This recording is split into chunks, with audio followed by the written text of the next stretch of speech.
Mi nombre es Marcos Aurelio Núñez. Soy enfermero forense desde hace 22 años, con experiencia en urgencias, terapia intensiva y recolección de pruebas en casos de violencia. Calculo, siendo conservador, más de 6.000 intervenciones en casos con cadena de custodia. Gente apuñalada, quemados, atropellamientos, abuso, homicidio. Solía decir, con la arrogancia cansada de quien ha sobrevivido a mucho, que ya lo había visto todo. Hasta que una noche de enero de 2018, en la colonia Doctores, Ciudad de México, me enseñaron que la muerte puede ser administrada. Abandoné el área después de eso. Pedí mi traslado, acepté un puesto menor en un pueblo del interior y comencé terapia con la misma disciplina con la que llenaba formularios. Solo lo cuento ahora porque mi madre murió en marzo y, en el velorio, vi el mismo detalle en el rostro de un desconocido, el mismo. Ahí entendí que no era solo conmigo y que quizás no me quede mucho tiempo. Antes de continuar, déjame preguntarte algo. ¿Alguna vez has sentido una presencia en el hospital, en la carretera, en un velorio o en el segundo en que casi pierdes el conocimiento? ¿Has tenido esa certeza íntima de que alguien estaba en la habitación y no estaba? Si es así, comenta. Leo todo. Y si quieres seguir relatos así, suscríbete, con calma, sin prisa. Esto no es entretenimiento para adolescentes, es algo que se te mete en los huesos. Aquella noche, el aire acondicionado del pasillo fallaba en ciclos, como una respiración irregular. Olor a clorexidina, café recalentado, guantes de nitrilo pegándose a la muñeca sudada. Yo revisaba precintos numerados, bolsas de evidencia, etiquetas, mientras el reloj de pared insistía en atrasarse 2 minutos. El equipo estaba en modo automático. ¿Sabes cómo es la guardia en un hospital grande? Entras, te pones la bata, revisas las órdenes del día y dejas que el cuerpo trabaje mientras la cabeza se queda en stand-by. Ahorro de energía emocional, supervivencia. Era miércoles. Lo recuerdo porque los miércoles el personal de limpieza cambiaba los trapos de piso y el pasillo quedaba con ese olor a lejía mezclado con desinfectante hospitalario. Rosana, la técnica de enfermería que trabajaba conmigo desde hacía unos 10 años, se quejaba de su marido. Siempre se quejaba. Yo fingía que escuchaba, pero en realidad estaba pensando en la factura de la luz que había olvidado pagar. Cosas banales. La vida que llevamos cuando creemos entender las reglas. La radio de la recepción crepitó. La médica de guardia, la doctora Silvia, dijo con ese tono medio irritado, medio curioso que usaba cuando algo se salía del guión. Llegó un caso de caída, pero está raro. Raro. Recuerdo haber pensado que raro en su vocabulario significaba a lo mucho alguna inconsistencia menor en el relato de los paramédicos. Fractura expuesta sin sangrado visible. Víctima demasiado consciente para la gravedad aparente. Esas cosas. Aprendes a calibrar lo que cada colega quiere decir con cada palabra. Silvia no era del tipo que exageraba. Cuando la camilla entró, empujada por 2 paramédicos que no conocía, lo primero que noté fue el silencio. No ese silencio de respeto que guardamos por los muertos. Era otra cosa. Como si el ruido del hospital hubiera sido puesto en segundo plano por unos segundos. Los paramédicos no hablaban, solo empujaban, y la camilla se deslizaba demasiado rápido, con ese chirrido de rueda mal lubricada resonando más fuerte de lo debido. Vi el cuerpo, mujer joven, aparentando 30 y pocos años. La ropa estaba destruida, desgarrada. Camiseta blanca con pedazos faltantes, pantalón de mezclilla abierto en el lateral izquierdo, como si hubiera sido jalado con fuerza. Pero cuando mis ojos bajaron a la piel expuesta, algo dentro de mí se trabó. La piel era demasiado intocable, demasiado lisa, como si nunca hubiera conocido la fricción. Trabajo con traumas desde hace más de 2 décadas. Sé lo que pasa cuando alguien cae de una altura. Sé lo que hace un cuerpo al intentar protegerse. Sé cómo queda la piel después de raspar contra concreto, hierro o cualquier superficie áspera. Queda marcada, siempre queda. Abrasiones, escoriaciones, hematomas subcutáneos que aparecerán en las próximas horas. Pero aquella mujer tenía la piel de alguien que acababa de salir de la ducha, intacta, brillando bajo la luz fluorescente de la sala de emergencias. Rosana se acercó con el oxímetro de dedo, lo colocó en el índice de la paciente. Esperó. Me miró. No está leyendo. Tomé el termómetro digital, lo coloqué en su axila. Esperé el pitido. Miré la pantalla. 36,4 de gas. Temperatura corporal dentro de lo normal, o casi normal, porque para alguien que acababa de caerse en una obra y llegar al hospital en enero, en el frío de la noche capitalina, aquello era demasiado cálido. La doctora Silvia apoyó el estetoscopio en el tórax de Mindos, la mujer. Se quedó ahí, demasiado tiempo. Vi su frente fruncirse. No era la expresión de quien no oye nada. Era la expresión de quien oye algo que no debería estar ahí. «El monitor no está captando», dijo Rosana, golpeando levemente el aparato como si fuera culpa de la máquina. Pero la máquina funcionaba. El cable estaba conectado. Los electrodos estaban pegados. Yo lo sabía porque había revisado todo antes de comenzar el turno. El problema no era el equipo. El problema era aquel cuerpo. Encendí la linterna clínica y abrí su párpado. Las pupilas reaccionaron, despacio, como si respondieran con retraso, como si estuvieran aprendiendo a responder. «Vamos a cortar la ropa», dije, tomando las tijeras de trauma. Rosana sostuvo la tela. Comencé a cortar por el lateral, con cuidado, porque siempre preservamos el máximo posible de evidencia. La camiseta desgarrada cayó en pedazos en mis manos, y fue ahí que lo vi. Un trazo fino, como línea de bolígrafo, cruzando del esternón al ombligo. Perfectamente recto, sin sangrado, sin inflamación, sin nada. Solo la marca, como si alguien hubiera dibujado en su cuerpo con regla. Pasé el dedo por encima. La piel estaba lisa. No era un corte, no era una cicatriz. Era una depresión superficial, casi imperceptible, pero estaba ahí. «Marcos, mira aquí», dijo Rosana señalando los antebrazos de la mujer. Marcas circulares, suaves, como si algo la hubiera sujetado por dentro, no por fuera. Conocía las marcas de contención, esposas, ataduras, presión externa. Aquello no era presión externa. Era como si la piel hubiera sido moldeada de adentro hacia afuera. Llamé a Pablo, enfermero de urgencias que trabajaba hacía más tiempo que yo. Vino, miró. No dijo nada por unos 10 segundos. Después soltó una risa corta, nerviosa. «¿Qué mierda es esa?». Nadie respondió. El coordinador de guardia pasó por la puerta, echó un vistazo rápido y salió. No dijo nada, pero vi su expresión. Era la misma expresión que había visto en fotógrafos de escena del crimen cuando encontraban algo que no encajaba en el informe. La doctora Silvia pidió rayos X de tórax y abdomen. Pidió tomografía. Pidió todo. Y mientras esperábamos, aquella mujer se quedó ahí, en la camilla, con la piel intocable, con la temperatura estable, con las pupilas reaccionando despacio, sin que el monitor captara nada. Me quedé parado junto a la camilla, solo observando, y fue ahí que lo sentí. No fue algo que vi u oí, fue una sensación física, como si el aire a su alrededor fuera más denso, como si el espacio allí estuviera incorrecto. Rosana salió por más material. Pablo volvió a su puesto. La doctora Silvia fue a revisar el sistema. Me quedé solo con ella, y juro por todo que, por un segundo, vi que el monitor captaba un trazo mínimo. Una señal, una línea verde en la pantalla que desapareció en cuanto parpadeé.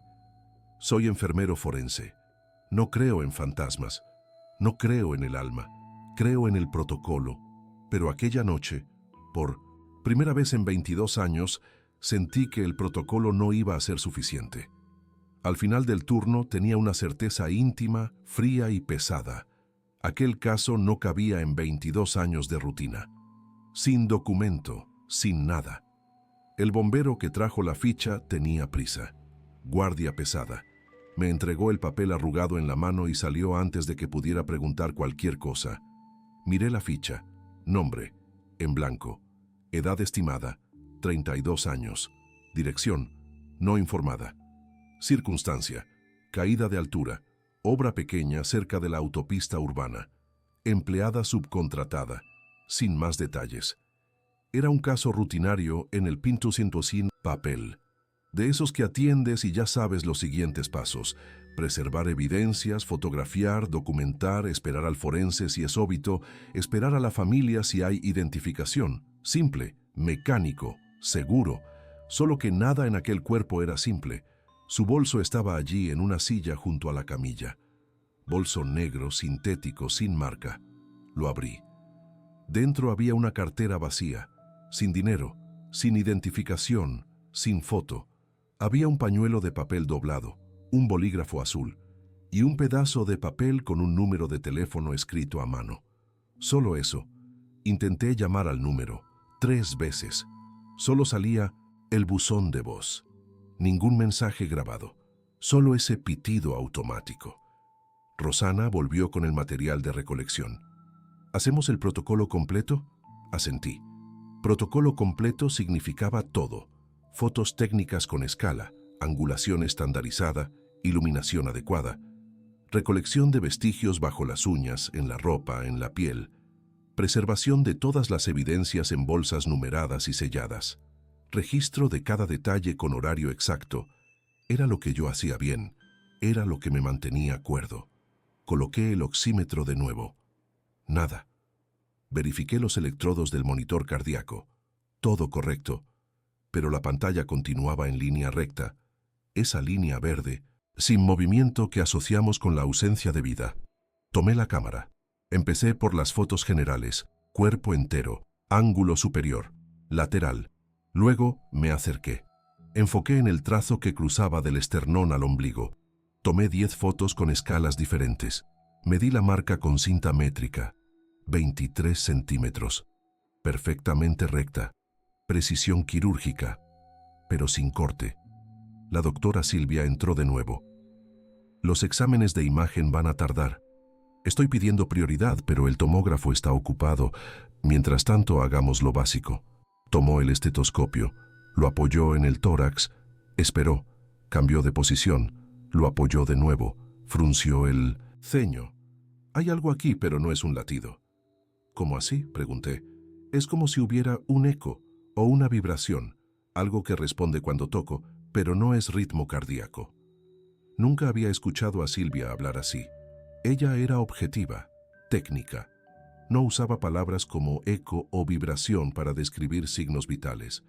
Rosana tocó la piel de la mujer. Está tibia, no está fría, pero tampoco caliente. Temperatura axilar, 36,4 de Grina. Yo la había medido, pero la sensación al tocar era otra. Era como si la temperatura estuviera ahí, estable, sin fluctuación, sin la variación natural que esperamos de un cuerpo vivo o muerto. Tomé las tijeras y terminé de cortar lo que restaba de la ropa. Pantalón de mezclilla destruido, pero, de nuevo, sin suciedad proporcional. Casi no había polvo de obra, nada de cemento pegado, nada de grasa, nada de tierra. El pantalón estaba rasgado como si hubiera pasado por una máquina industrial, pero limpio. Examiné las piernas, piel intacta, sin hematomas, sin escoriaciones, sin nada, solo aquellas marcas circulares en los antebrazos y en los tobillos, suaves, casi invisibles, como huellas dactilares invertidas. Voy a recolectar fibras para análisis microscópico, dije, tomando el kit de recolección. Pasé la cinta adhesiva especial en los pedazos de ropa. Guardé todo en sobres separados, sellados, identificados. Hice lo mismo con sus uñas. Corté cuidadosamente, sin suciedad abajo, sin residuos, uñas perfectamente limpias, como si hubieran sido cortadas y limadas unas horas antes. Pablo entró en la sala.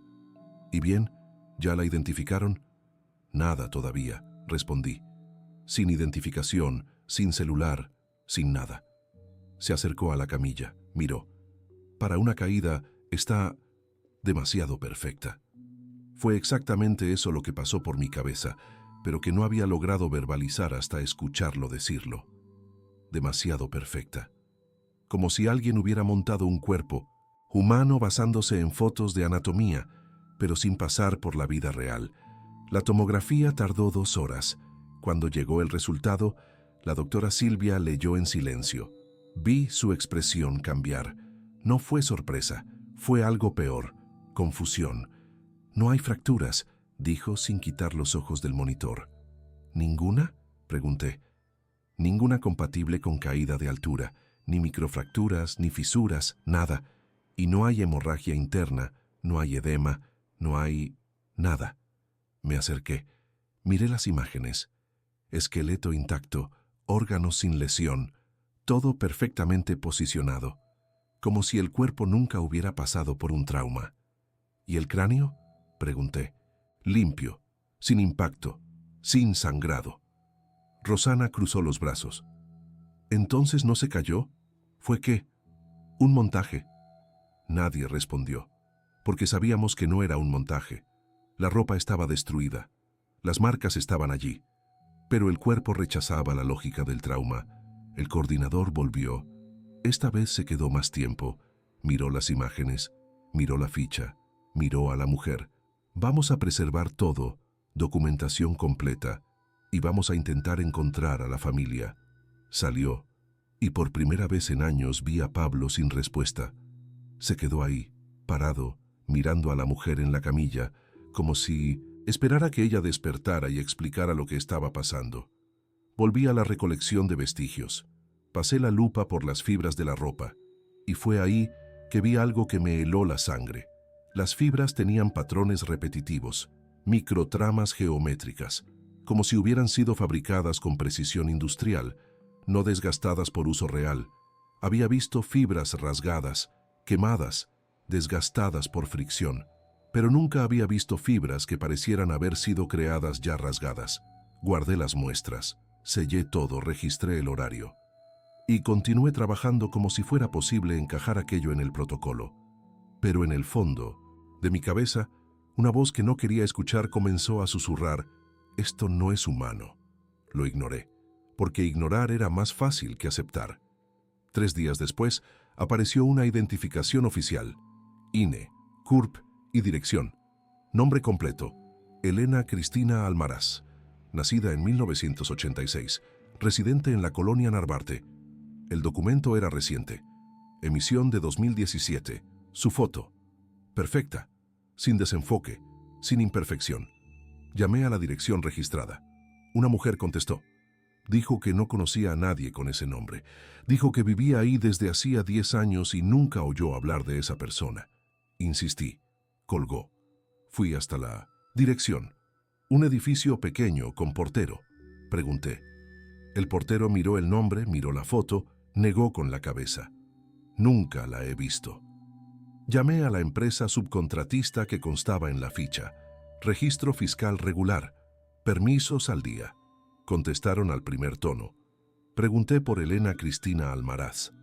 La mujer del otro lado de la línea dijo que iba a verificar. Se quedó en silencio por 1 minuto. Volvió. «No consta nadie con ese nombre aquí». «Pero ella trabajaba para ustedes», dije. «No tenemos registro de eso, disculpe». Insistí. Colgó. Volví al hospital. Miré la ficha de nuevo. El nombre estaba allí. La INE estaba allí. La dirección estaba allí. Todo impecable, todo perfecto, pero nada conectado con la realidad. Y fue ahí que entendí el tamaño del problema. No era solo un cuerpo extraño, era una identidad fabricada, una persona creada en el papel con documentos reales, pero sin lastre humano, sin historia, sin pasado, sin nadie que la recordara.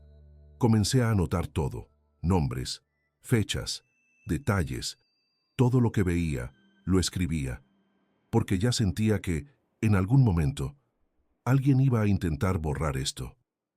Perdí a mi hija en un accidente doméstico hace 8 años. Tenía 4. Se cayó de las escaleras mientras yo estaba de guardia. Mi exesposa llamó. Llegué al hospital donde yo mismo trabajaba y vi a mi hija siendo reanimada por colegas que conocían mi nombre. No funcionó. Paro cardíaco, trauma craneal, causa y efecto claros, lógica preservada. Pude aceptarlo porque había una explicación. Fue por eso que no lograba aceptar a Elena Cristina Almaraz, porque no había explicación. Comencé a revisar todo: fotos, informes, horarios, la cadena de custodia de la ropa, los sellos. Verificaba cada número, cada firma, cada sello, todo perfecto, ningún fallo técnico, ningún error de procedimiento y, aún así, nada tenía sentido. El informe microscópico de las fibras llegó 5 días después. Abrí el sobre sellado. Leí una vez, leí de nuevo, y sentí el estómago apretarse. Patrones repetitivos observados en las microtramas de las fibras, estructura geométrica consistente con fabricación estandarizada, desgaste incompatible con uso prolongado, posible contaminación de muestra. Se recomienda nueva recolección. Contaminación de muestra. Siempre era eso. Cuando algo no encaja, la culpa es de la recolección. Del técnico, del sobre. Nunca de la realidad. Mandé nueva recolección. Usé otro kit, otro sobre, otro precinto. Esperé una semana. El segundo informe vino igual. Patrones repetitivos, fabricación estandarizada, contaminación probable. Fui hasta el laboratorio. Conversé con el técnico que hizo el análisis. Era nuevo. No conocía mi historial. Le mostré las fotos de las fibras en el microscopio. Pregunté qué veía. Se rascó la cabeza. Mira, es extraño, parece que las fibras fueron creadas ya con el patrón de rasgado, como si alguien hubiera dibujado el rasguño antes de rasgar de verdad. ¿Eso es posible?, pregunté. ¿Técnicamente? No, pero es lo que está aquí. Agradecí. Salí y volví al hospital con la sensación de que estaba persiguiendo algo que no quería ser encontrado. La piel, aquel trazo recto. No podía dejar de pensar. Tomé las fotos de nuevo. Amplié. El trazo medía 23 centímetros, perfectamente recto. Profundidad uniforme, sin variación. Como si alguien hubiera usado una regla y un bisturí, pero sin cortar, solo marcando. Se lo mostré a la doctora Silvia. ¿Ya habías visto algo así? Miró. Se demoró. No. Parece más una depresión, como si la piel hubiera sido presionada desde adentro. ¿Desde adentro? Sí, como si algo hubiera empujado de abajo hacia arriba, moldeando la superficie. Tragué seco, porque aquello que ella estaba describiendo no era trauma, era otra cosa: las marcas circulares en los antebrazos y tobillos. Pedí análisis dermatológico. El informe llegó en 3 días. Marcas superficiales sin evidencia de presión externa, ausencia de rompimiento capilar, patrón sugestivo de moldeado por presión interna, etiología indeterminada, presión interna.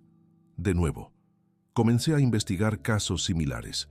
Usé grupos cerrados de enfermería, foros de medicina legal, contactos antiguos del servicio forense. Mandé mensajes discretos. ¿Han visto cuerpos sin marca de trauma tras caída? ¿Identidad perfecta pero sin historia? ¿Exámenes que cambian cuando los revisas?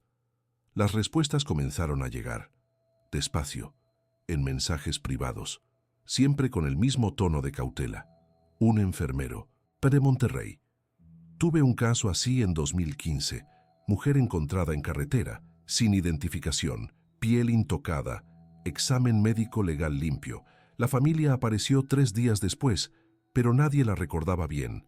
Lo archivaron como accidente sin víctima fatal. Fui suspendido 2 semanas después. Un médico forense de Guadalajara, 2017. Hombre caído en construcción, ropa rasgada, cuerpo perfecto, protocolo completo. Cuando fui a revisar el informe, las fotos eran diferentes, como si las hubieran cambiado. Pedí investigación. Me transfirieron al área administrativa. Una técnica de Puebla. Caso de atropellamiento. Auto a alta velocidad. Víctima con trauma mínimo. Identidad surgió después. Documentos. Perfectos. Pero nadie la conocía. Yo cuestioné, me despidieron. Siempre terminando con alguien suspendido. Despedido. Silenciado. Guardé todos los mensajes. Los imprimí. Los guardé en una carpeta física. Porque ya sentía que lo digital no era confiable. Volví al hospital. Entré en el sistema. Busqué el registro de Elena Cristina Almaraz. Estaba ahí. Nombre completo, CURP, INE, dirección. Pero cuando hice clic para abrir los exámenes, el sistema se trabó. Se reinició. Cuando volvió, los campos eran diferentes. Donde antes decía tomografía sin hallazgos compatibles con trauma, ahora decía tomografía con discretos hallazgos compatibles con caída. Parpadeé. Leí de nuevo. Abrí el archivo de imagen. Era la misma tomografía, pero el informe había cambiado. Llamé a la doctora Silvia. ¿Tú escribiste este informe? Leyó. Frunció el ceño. Yo creo que sí. ¿Por qué? Porque antes estaba diferente. ¿Diferente cómo? Le mostré mis anotaciones, lo que yo había escrito en mi cuaderno. Leyó. Se quedó en silencio. Marcos, no recuerdo haber escrito de esta forma, pero está aquí, con mi firma digital. Salió. Me quedé ahí, mirando la pantalla, intentando entender. Fui hasta el archivo físico. Tomé el sobre con las fotos técnicas que yo mismo había tomado. Lo abrí. Las fotos estaban borrosas, comprimidas, como si hubieran sido guardadas en baja resolución, pero yo había usado configuración profesional, alta resolución, escala, iluminación. Yo sabía lo que había hecho. Tomé el sobre de nuevo, miré el precinto, intacto. Nadie lo había abierto, pero las fotos eran diferentes. Salí de la sala de archivo, caminé por el pasillo, entré al baño, cerré la puerta, apoyé las manos en el lavabo, me miré al espejo y por primera vez en 22 años tuve miedo de mi propio trabajo, porque no era solo un caso extraño, era una estructura, algo mayor, algo que se metía con registros, con evidencias, con la memoria. Volví a la sala. Pablo estaba allí. ¿Y bien? ¿Resolviste el misterio? No respondí, porque no sabía cómo explicar. Se rió. Relájate, hombre. He visto cosas peores. La semana pasada atendimos a un tipo que recibió un tiro en la cabeza y estaba consciente. El protocolo existe para eso. Registramos, archivamos y olvidamos. Olvidamos. Me di cuenta de que era eso lo que la mayoría hacía. Registraba, archivaba, olvidaba. Porque recordar dolía, porque cuestionar era peligroso, pero yo no lograba olvidar. 3 semanas después, me llamaron a una reunión con la coordinación. Sala cerrada, aire acondicionado al máximo, 2 personas que no conocía, traje sin bata, gafete genérico, postura de quien manda sin necesidad de levantar la voz. Señor Núñez, vinimos a conversar sobre el caso Elena Cristina Almaraz. Asentí. Hubo un error de protocolo, contaminación de laboratorio, interpretación precipitada. Vamos a reclasificar. ¿Reclasificar cómo? Pregunté. Accidente común, caída con trauma compatible. La familia ya fue notificada. Caso cerrado. Pero no tenía familia, dije. Uno de los hombres sonrió. No fue una sonrisa amigable. Fue una sonrisa de quien ya sabía que yo iba a decir eso. Apareció. Hermano.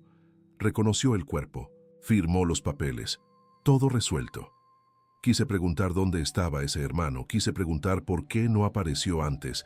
Quise preguntar por qué nadie la recordaba. Pero vi su expresión y entendí que preguntar era inútil. Señor Núñez, usted parece cansado. Muchos años de guardias pesadas. Recomendamos una licencia. O si prefiere, podemos facilitar un traslado a un área menos desgastante. Era una amenaza educada, pero era una amenaza. Asentí. Lo pensaré. Sonrieron, se levantaron, salieron. Me quedé allí, solo, en la sala con el aire acondicionado al máximo, y entendí que había cruzado una línea invisible. Aquella noche, en casa, tomé mi cuaderno, escribí todo, cada detalle, cada nombre, cada fecha, cada inconsistencia, porque sabía que, en algún momento, alguien iba a intentar borrar mi memoria también. Y cuando terminé de escribir, miré por la ventana. Y vi un auto parado en la esquina, sin placas visibles, faros apagados, alguien adentro. Cerré la cortina, Puse el seguro a la puerta y comencé a planear mi salida. El auto se quedó en la esquina por 3 noches, siempre en el mismo lugar, siempre con alguien adentro. No lograba ver el rostro, solo la silueta y esa sensación de que estaba siendo observado con la misma frialdad clínica que yo usaba para documentar cadáveres. Al 4.º día, el auto desapareció. Y fue ahí que las cosas comenzaron a cambiar de verdad. Volví al hospital. Entré en el sistema. Busqué el caso de Elena Cristina Almaraz. El registro estaba allí, pero cuando abrí todo era diferente. No solo el informe, todo. Las fotos técnicas que yo había tomado con escala, iluminación profesional, ángulos estandarizados, ahora aparecían con calidad inferior, borrosas, como si hubieran sido tomadas con un celular viejo. Y lo peor, las marcas que yo había fotografiado con tanto cuidado, aquel trazo recto en el tórax, las depresiones circulares en los antebrazos, ahora aparecían como hematomas comunes. Trauma compatible con caída. Miré las imágenes por minutos, intentando encontrar algún error técnico, algún fallo de sistema. Pero no era un fallo, era sustitución. Fui hasta el archivo físico. Tomé el sobre sellado que yo mismo había preparado. Verifiqué el precinto, intacto. Abrí. Las fotos impresas eran diferentes a las que yo recordaba. No completamente diferentes, eran sutiles. Pequeños detalles alterados, el ángulo ligeramente cambiado, la iluminación un poco más difusa, lo suficiente para que las marcas perdieran definición. Tomé mi cuaderno. Leí mis anotaciones. Estaba todo allí. Descripción detallada. Medidas exactas. 23 centímetros. Trazo perfectamente recto. Profundidad uniforme. Yo no lo había inventado. Lo había visto. Lo había tocado. Lo había fotografiado. Pero ahora oficialmente, aquello nunca había existido. Llamé a Rosana. ¿Recuerdas aquel caso? ¿La mujer de la obra? Pensó. Recuerdo. Se cayó, ¿no? Trauma de tórax. Cosa fea. ¿Pero recuerdas su piel? Las marcas. ¿Marcas? Ah, sí. Hematomas. Normal para caída de altura. Sentí el estómago apretarse. No eran hematomas. Eran marcas diferentes. Trazo recto. Círculos en los brazos. Me miró con esa expresión que yo conocía bien. La misma que los médicos usan cuando creen que el enfermero está exagerando. «Marcos, ¿estás bien? ¿Estás durmiendo bien?» No insistí, porque vi en su cara que no era fingimiento. Ella realmente recordaba otra cosa. Fui con Pablo. ¿Recuerdas el caso de Elena? La de la obra, recuerdo, caso triste, pero protocolo normal, ¿no? ¿No te pareció extraño? ¿La piel demasiado perfecta? ¿Las marcas que no tenían sentido? Se rascó la barba. Mira, recuerdo que me pareció un poco extraño al principio, pero después de que llegaron los exámenes quedó todo claro. Caída, trauma interno, paro, estándar. Pero dijiste que estaba demasiado perfecta. ¿Dije eso? Se rió. Debe haber sido una impresión, ya sabes cómo es. Guardia larga, cansancio. Uno ve cosas que no existen. Salí de la sala, caminé hasta el baño, puse el seguro, respiré hondo. Y por primera vez en toda mi carrera, consideré seriamente la posibilidad de que me estaba volviendo loco. Pero yo tenía las anotaciones, yo había escrito todo, y yo sabía que no había inventado nada. Aquella tarde, me llamaron de nuevo a la coordinación. Esta vez era solo el coordinador de guardia, hombre que conocía desde hacía años. Siempre fue justo, siempre fue directo. Marcos, voy a ser franco contigo. Estoy recibiendo presión para suspenderte. ¿Presión de quién?, pregunté. Desvió la mirada. De arriba, no te puedo dar detalles, pero dijeron que andas obsesionado con un caso, que estás cuestionando informes, que estás perturbando al equipo. Solo quiero entender qué pasó. Lo sé, y te conozco. Eres bueno en lo que haces, pero a veces es mejor dejar las cosas quietas.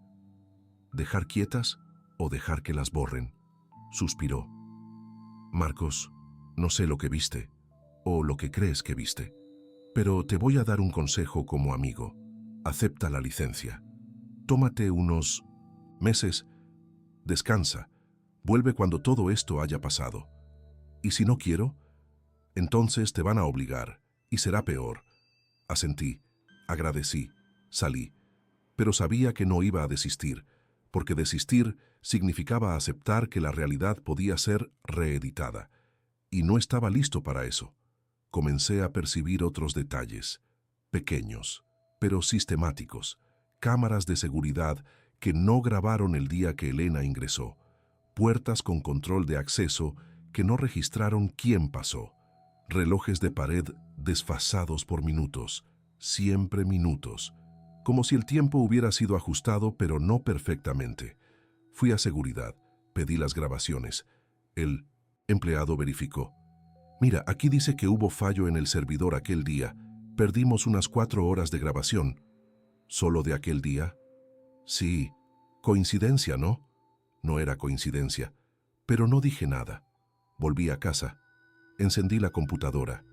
Busqué en los foros a los que había accedido antes. Los mensajes que había recibido de Monterrey, Guadalajara, Puebla, estaban borrados, no archivados, borrados, como si nunca hubieran existido.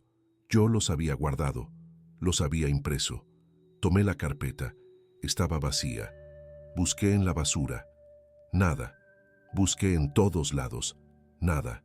Me senté en el suelo de la sala y por primera vez en años lloré, no de tristeza, de rabia, porque yo sabía que lo había visto, yo sabía que lo había leído, yo sabía que no estaba inventando, pero ahora, oficialmente, nada de eso existía.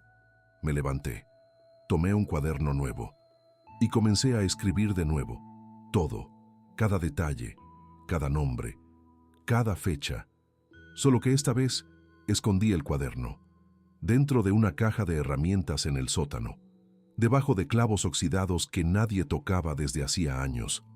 Porque si ellos podían borrar evidencias digitales, si podían meterse con la memoria de la gente, yo necesitaba algo que no estuviera conectado, algo físico, algo escondido. Y mientras escribía, pensé en mi hija, en el accidente, en la explicación clara, causa y efecto, y entendí por qué este caso me destruía tanto, porque no había explicación, porque no había causa, solo efecto, y el efecto era el borrado de la verdad. A la semana siguiente, la ficha de Elena Cristina Almaraz desapareció completamente del sistema, no archivada, no transferida, desaparecida, como si nunca hubiera ingresado. Pregunté a la doctora Silvia, ¿desapareció? Qué raro. Debe haber sido error del sistema. Pero mira, ni recuerdo bien ese caso. Fue el no-en-sin de la obra, ¿no? Protocolo normal. Ella no estaba mintiendo, realmente no recordaba. Y fue ahí que entendí, no era solo sobre borrar pruebas, era sobre borrar memoria. Y no sabía cómo, pero ellos lo lograban. 2 meses después, me ofrecieron el traslado al interior. Tequisquiapan, clínica pequeña, trabajo ligero, salario menor, pero tranquilidad garantizada. Acepté, porque sabía que si me quedaba, yo iba a desaparecer también. No físicamente, pero mentalmente.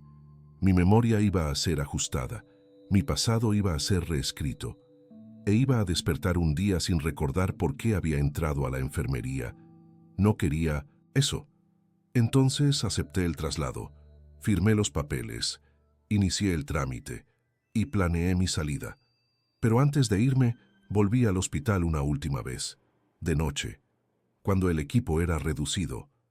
Entré en la sala de archivo, busqué cualquier vestigio de Elena Cristina Almaraz. Nada.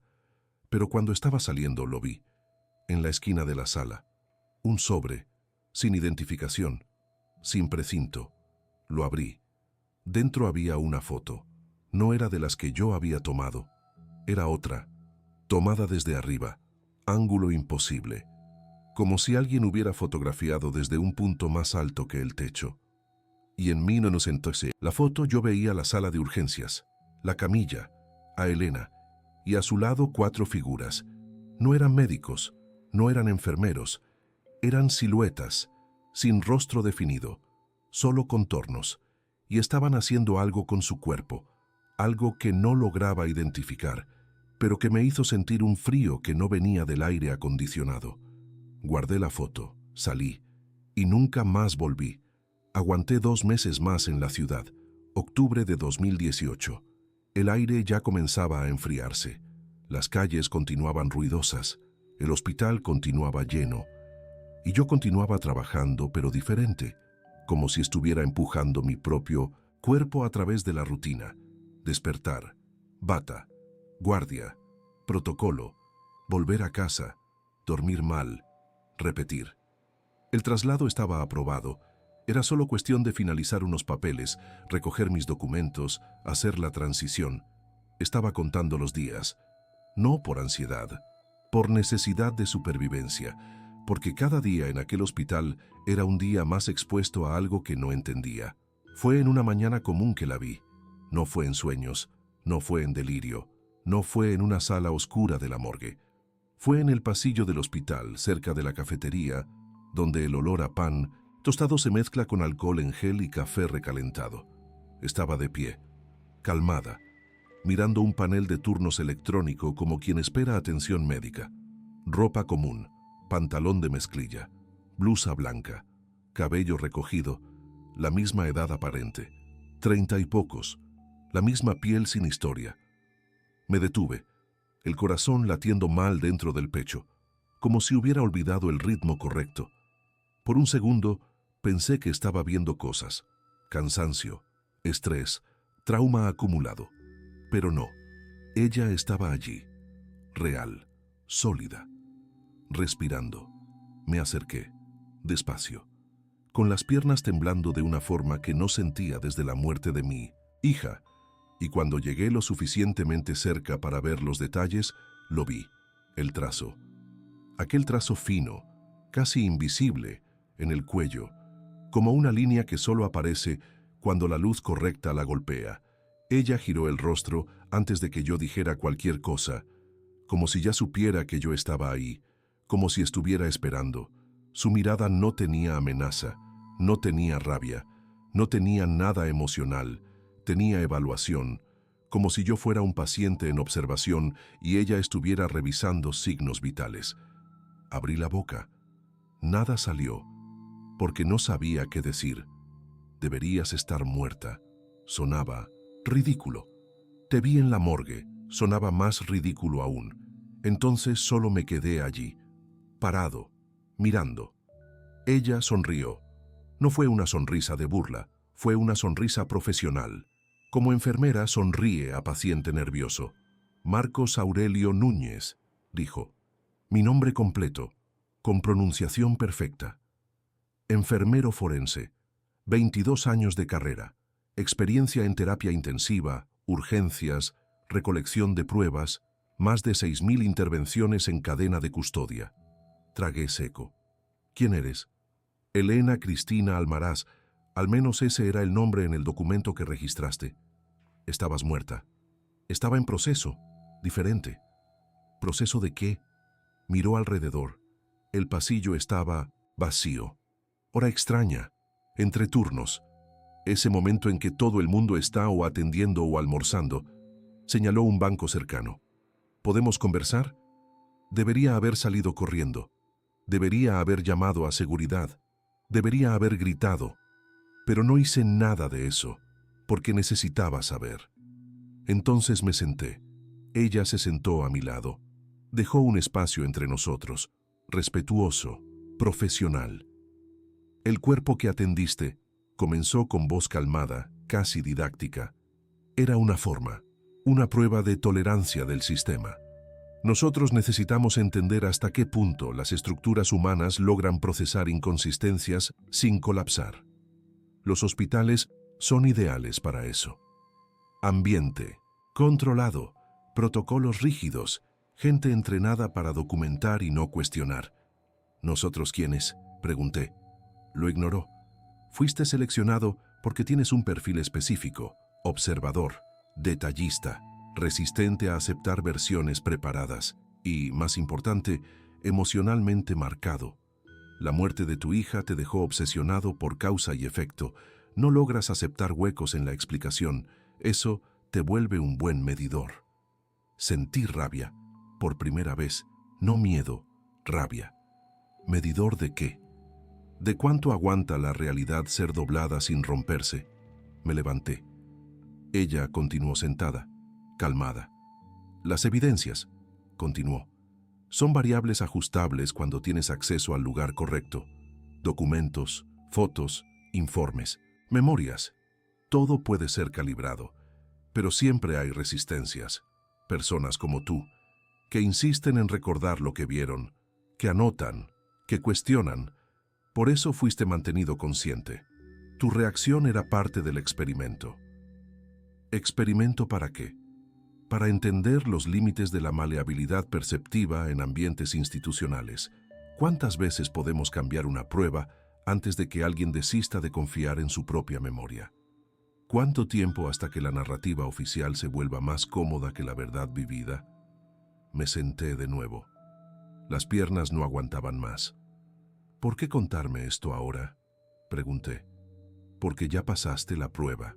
Resististe más de lo que esperábamos. Anotaste, escondiste, buscaste confirmación externa, pero al final aceptaste el traslado. Escogiste salir. Eso completa el ciclo. Resistencia seguida de capitulación informada. ¿Y si no hubiera aceptado? Hubiera sido ajustado como los otros. Pensé en Rosana, en Pablo, en la doctora Silvia, todos recordando una versión diferente, todos ajustados. No eres humana, dije. No fue pregunta, fue afirmación. Inclinó la cabeza, como si estuviera considerando la respuesta correcta. Soy lo que necesito ser para la función, humana lo suficiente para interactuar, diferente lo suficiente para no ser limitada por las mismas variables. Hay más como tú, cuantos sean necesarios. Sentí náuseas. ¿Y qué quieren? Datos, comprensión, mapeo de cómo los sistemas sociales responden a anomalías controladas. Esto no es invasión, es estudio. ¿Matan gente? No. Nosotros probamos estructuras. Si alguien muere en el proceso, es falla sistémica no intencional. Me reí. Fue una risa amarga, desesperada. Nos están usando como conejillos de indias. Ustedes ya hacen eso unos con otros. Nosotros solo usamos métodos más precisos. Se levantó, alisó su pantalón, se volvió hacia mí. Marcos, te vas a Tequisquiapan. Vas a trabajar en una clínica pequeña. Vas a plantar especias en el Intocintus patio. Vas a hacer terapia, vas a intentar olvidar, y la mayor parte del tiempo lo vas a lograr. Pero a veces, cuando veas a alguien con piel demasiado perfecta, cuando notes un detalle que no encaja, vas a recordar, y vas a saber que todavía estamos aquí. Quería gritar, quería golpear, quería hacer algo, pero solo logré preguntar, ¿por qué dejarme recordar? Sonrió de nuevo, porque las memorias aisladas no amenazan el sistema, al contrario, refuerzan la sensación de impotencia. Vas a vivir sabiendo que viste algo real, pero que nadie va a creer. Eso es más eficiente que borrar. Comenzó a caminar, se detuvo, volvió el rostro hacia mí. Ah, y Marcos, no busques más patrones, no intentes mapear dónde estamos, eso solo te va a lastimar. Vive tu vida pequeña, es el mejor consejo que puedo darte. Y salió, calmada, como quien terminó una consulta de rutina. Me quedé allí, sentado en el banco, al lado del panel de turnos, con el olor a pan tostado en el aire, y la certeza humillante de que, contra algo que se mete con registros y memoria, mi lucha sería solo un dato más en su hoja de cálculo. Aquella tarde firmé mi traslado, sin leer bien, sin cuestionar, porque ya no había qué cuestionar. Y aquella noche, cuando llegué a casa, tomé el cuaderno escondido en el sótano, leí todo, y después, con manos temblorosas, lo quemé, página por página, porque entendí que guardarlo era inútil. Ellos podían borrar, ellos podían ajustar, ellos podían hacer lo que quisieran, pero la memoria dentro de mi cabeza, esa la dejaron intacta, como regalo envenenado, para que viviera sabiendo. Hoy vivo en Tequisquiapan desde 2020, interior del país, pueblo pequeño, ritmo lento, Trabajo en una clínica particular. Atención básica, consultas agendadas. Nada de emergencias, nada de trauma, nada de cadena de custodia. Hago mi café despacio. Compro pan en la panadería de la esquina. El panadero me conoce por mi nombre. Aprendí a plantar especias en el patio, albahaca, romero, menta, cosas simples, cosas que crecen sin misterio. La vida se volvió más lenta, pero no se volvió ligera, porque nunca me libré de aquel caso. No importa cuántos años pasen, no importa cuántas sesiones de terapia haga, no importa cuántas veces intente convencerme de que fue estrés, cansancio, trauma acumulado. Sé lo que vi, sé lo que sentí y sé que no fue ilusión. Miro los rostros en el mercado, en la fila del banco, en el centro de salud, y busco lo que es demasiado perfecto. Piel sin microcicatriz, uñas demasiado limpias, ojos calibrados, movimientos que parecen ensayados pero no de forma amateur, de forma precisa. Hubo una vez el año pasado que una mujer entró a la clínica para consulta de rutina. Presión alta, nada grave, pero cuando tomé su brazo para medir, lo sentí. La piel estaba caliente, pero no con calor humano, con calor uniforme, como si la temperatura fuera mantenida desde adentro. Medí la presión. Normal. Registré. Salió. Me quedé ahí parado mirando hacia la puerta, con esa sensación de que acababa de atender a algo que no era completamente real. No dije nada. Porque ¿con quién iba a hablar? ¿Con la médica de la clínica que iba a pensar que estoy paranoico? ¿Con la recepcionista que se iba a reír y ofrecerme té de manzanilla? No. Aprendí. Guardas. Observas. Vives con eso. Cierro puertas con llave como quien obedece una regla antigua. Antes de dormir, reviso todas. Ventanas también. No por miedo a un asalto, por miedo a algo peor. De despertar y darme cuenta de que mi memoria fue ajustada durante la noche, que mis anotaciones mentales fueron calibradas, que desperté siendo una versión editada de mí mismo. Hay gente que me cree excéntrico, el enfermero que cierra todo con llave. Dejo que crean. Mejor eso que intentar explicar. La terapia ayuda. Un poco. La terapeuta es buena.